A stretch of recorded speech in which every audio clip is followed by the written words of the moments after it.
Assalamualaikum warahmatullahi wabarakatuh. Apa khabar murid? Apa khabar pagi ni? Baik, hari ini kita akan meneruskan pengajaran dan pembelajaran kita seperti biasa dan kita sambung daripada minggu lepas.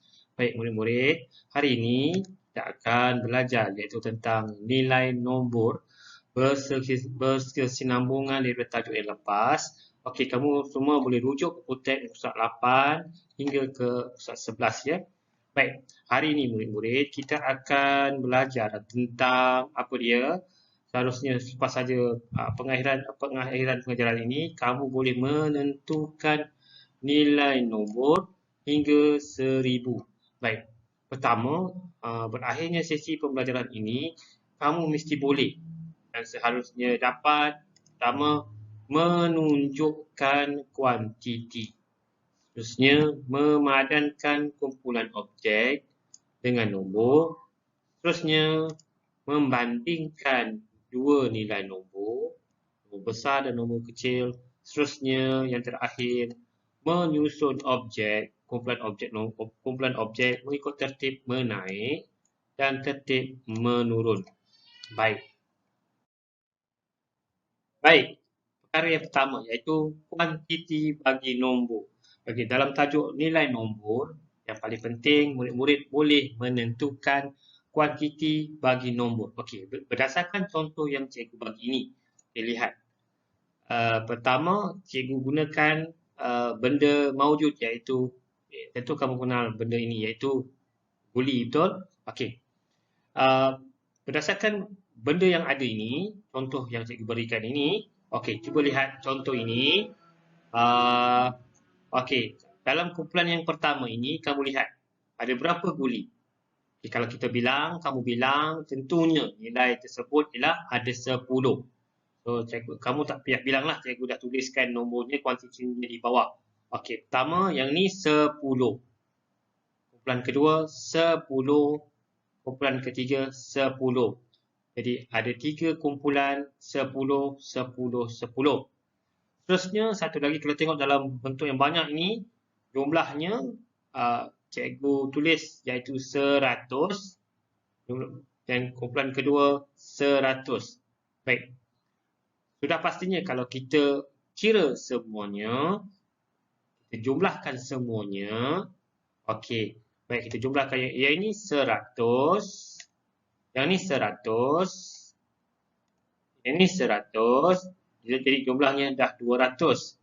Jadi kalau kita tambahkan lagi dengan jumlah ini, baik, jumlah ini 10, 10, 10.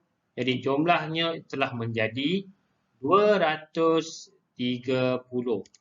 230. Beginilah caranya bagaimana kita menjumlahkan kuantiti bagi nombor. So, kalau kita tulis dalam perkataan 230. Dan kita lihat bagaimana kita nak mengejanya. Okey, 230.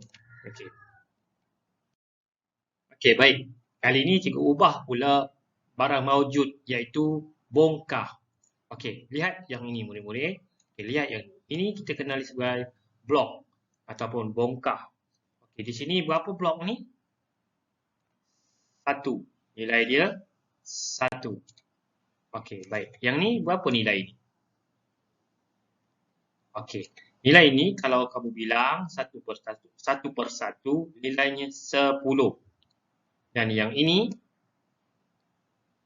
kalau kamu bilang 1 per 1, okay, daripada tepi ini sampai ke tepi ini, kalau kamu bilang di sini sampai sini jumlahnya ialah 100. Okey, cikgu nak memperkenalkan pada awak. Baik, ini kita panggil blok 100. Ini kita panggil blok 100. Jadi kalau kamu nampak kali-kali nampak benda ini saja, kita panggil blok 100. Jadi, maksudnya jumlahnya ada 100. Yang ni blok 10 dan yang ni blok 1. Jadi jumlah kesemua ni kita tahu 100 ditambahkan dengan jumlah 10, jadi 100 tambah satu lagi jumlahnya ialah 111. Baik. Baik, kita lihat di sini. Contoh kedua cikgu bagi menggunakan blok 100. Okey. Sama-sama kita lihat contoh di bawah ini. Okey, murid-murid. Okey, cuba lihat di bawah ini. Cuba lihat di bawah ini.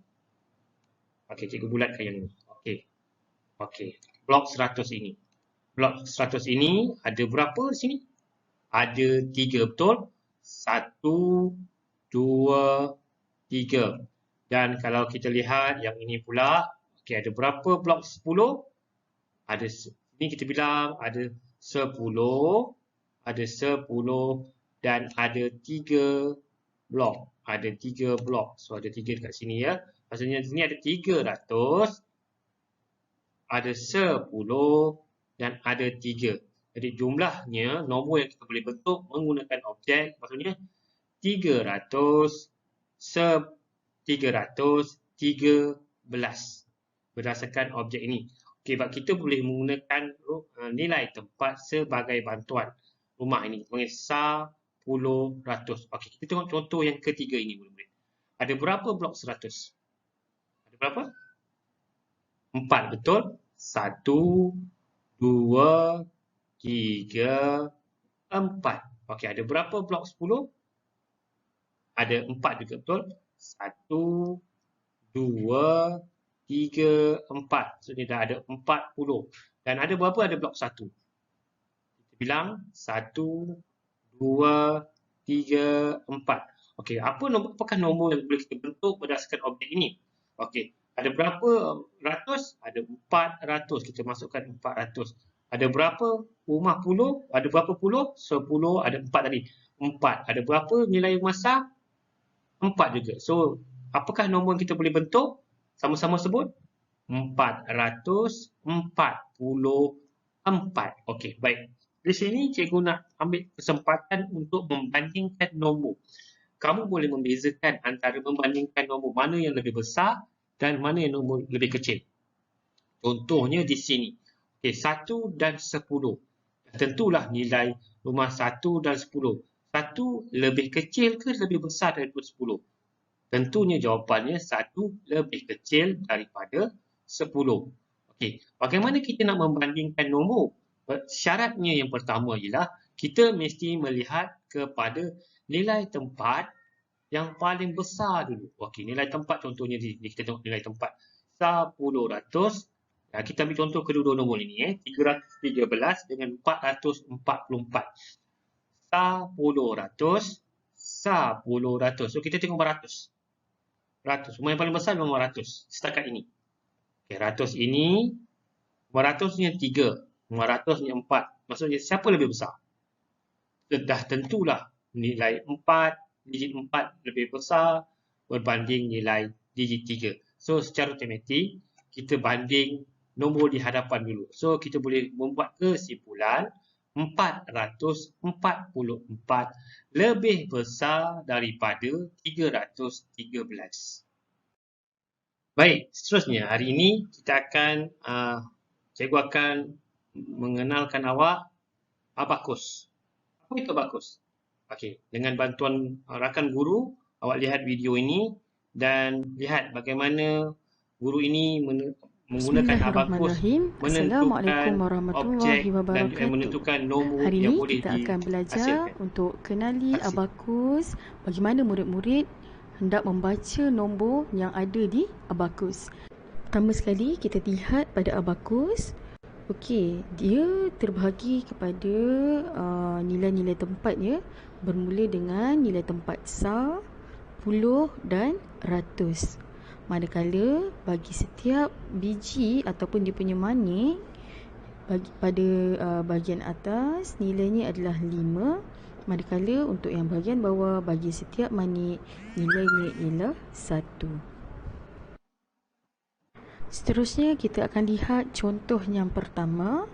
Okey, murid-murid perlu tahu setiap manik ini akan mempunyai nilai hanya jika ia berada berhampiran dengan garis pemisah di sebelah tengah ini.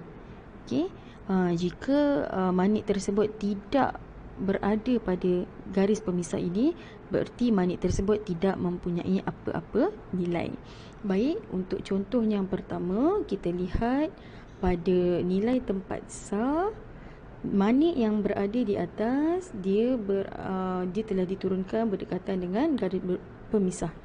Berarti nilainya ialah 5. Manakala untuk nilai tempat 40 tiada nilai. Dan untuk nilai tempat 10, untuk nilai tempat 100 nilainya ialah 3. Jadi di sini nilainya ialah 305. Seterusnya contoh yang kedua pula. Okey, kalau kita lihat untuk nilai tempat sah 305. nilainya ialah 3. Okey, untuk nilai tempat 10 kita dapat lihat manik yang di atas telah diturunkan dan 2 manik yang bawah telah dinaikkan. Berarti yang di atas nilainya 5 dan tambah dengan 2 nilai di bawah, berarti nilainya ialah 7. Dan nilai tempat ratus pula nilainya ialah 5. Dan di sini nilai bagi nombor yang ada di abakus ini ialah 573. Itu saja daripada Ustazah. Terima kasih.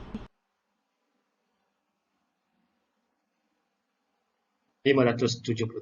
Betul juga. Okey. Itulah, terima kasih cikgu. Itulah penerangan dan bagaimana kita menggunakan abakus untuk menghasilkan nombor. Baik, seterusnya, topik yang seterusnya iaitu bagaimana pula kita menyusun nombor mengikut tertib. Mengikut tertib. Apakah ini dimaksudkan dengan tertib? Dalam lain perkataan, kalau kita nak faham, ialah susunan. Ada 2 jenis tertib yang perlu awak faham di tahun 2 ataupun sampai bila-bila. Pertama, tertib menaik. Kedua, tertib menurun. Bila kita sebut tertib menaik, awak kena membayangkan dalam kehidupan sebenar kita seolah-olah kita macam naik bukit. Okey, kalau tertib menurun, seolah-olah kita macam turun bukit. Okay, tertib menaik. Bila sebut tertib menaik, macam kita naik bukit. Kalau kita naik bukit, biasanya kita akan berada kedudukan yang paling rendah ataupun paling rendah. Okey, kalau tertib menaik, kalau dalam konsep matematik, dia lah nombor yang paling kecil. Okey, contohnya, okey. Saya bagi contoh satu, okey. 300, okey, sama-sama sebut 305. Jadi, ini yang nombor paling kecil. Kita boleh membuat andaian. Apakah nombor yang berikutnya? Nombor yang lebih besar daripada 305. Tentulah, apa dia? 306. Okey, seterusnya, apakah nombor seterusnya? 307. Dan apakah nombor yang kita boleh letak nombor yang terakhir untuk tertib menaik ini? 308. Maksudnya, tertib menaik, nombor itu disusun daripada kecil hinggalah yang terbesar. Baik, kita sebut sama-sama 305, 306, 307 dan 308. Itulah yang dimaksudkan dengan tertib menaik. Faham murid-murid? Okey, seterusnya, gangguan sikit Asik. Okey, seterusnya tertib menurun. Tertib menurun konsepnya adalah berlawanan dengan tertib menaik. Kalau tertib menaik, kita naik bukit. Kita mesti berada di kedudukan yang paling kecil. Okey. Kalau tertib menurun pula, kita berada turun bukit. Biasanya kita kedudukan yang paling tinggi. Okey. Yang paling tinggi. Bila paling tinggi, dalam konsep nombor pula, kita seolah-olah nombor yang paling besar dulu. Kita bermula daripada dengan nombor besar. Okey, cikgu ambil satu contoh. Okay. 709. 709. Okey, apakah nombor yang kamu rasa nombor yang lebih kecil daripada 709? Kalau kita ikut tertib menurun. Tentulah apa dia? 708. Apakah nombor yang lebih kecil daripada 708? 707. Dan apakah nombor yang lebih kecil daripada 707? 706. Jadi kalau kita perhatikan nombor yang paling besar hinggalah ke nombor yang paling kecil. Itulah yang dinamakan dengan tertib menurun. Okey, faham ya murid-murid? Okey, baik murid-murid. Semestinya awak semua telah faham beberapa topik yang telah cikgu ajar kamu. Baik, selepas ini, setelah kamu tonton slide tadi, tugas kamu ialah, okey, berdasarkan pengajaran dan pelajaran yang pertama minggu lepas, Okey. Dan kamu semua telah dibekalkan juga dengan buku teks dan juga buku aktiviti ini. Ini kita panggil buku aktiviti. Okey. Lepas ini berdasarkan apa yang telah cikgu terangkan, okey, kamu lihat kamu perlu membuat latihan dalam buku aktiviti pada minggu ini. Okey, dari buku surat 1 hingga 6. 1 hingga 6 ini adalah tajuk yang telah kita pelajar pada minggu lepas. Okey. Untuk minggu ini juga awak pun perlu siapkan buku aktiviti ini, buku surat 12 hingga 16 sahaja. Okey. Dan selebihnya kita akan buat kemudian. Pastikan murid-murid lengkapkan buku aktiviti ini dan nanti bila sampai satu masa cikgu akan ambil balik buku ini untuk tanda. Inilah bukti untuk kamu laksanakan untuk melihat setakat mana pemahaman kamu terhadap pengajaran dan pembelajaran cikgu. Okey, pastikan kamu siapkan dan terima kasih bapa yang membantu murid-murid untuk memahami setiap tajuk. Okay. Jumpa lagi pada minggu hadapan. Selamat belajar semua. Assalamualaikum.